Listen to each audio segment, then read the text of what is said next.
Anka, hello. What is better for kids' eyes? Watching TV from a distance, 4 meters, or building with Lego blocks, spending time doing some close-up work? So, what is better for kids?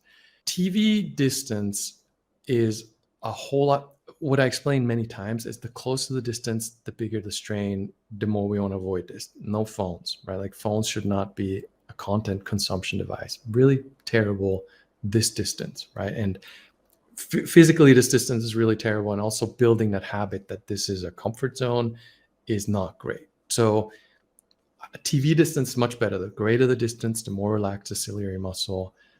Ideal scenario. I prefer, I wouldn't say pick one, but Lego is great because the focal plane continues to vary, right? Like in TV, you're sitting there and you're staring at one fixed focal plane. Fine. Maybe the ciliary is relaxed. TV's fine. There's no problem with TV.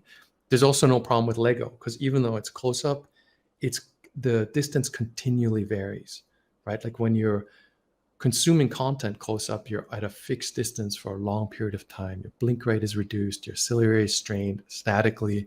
When you're playing with Legos, even though there's a lot of close distances, it continually varies. So the muscle continues to adjust and adjust and adjust.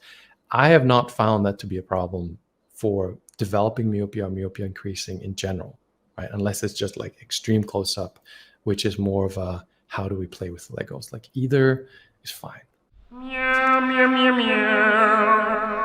Meow.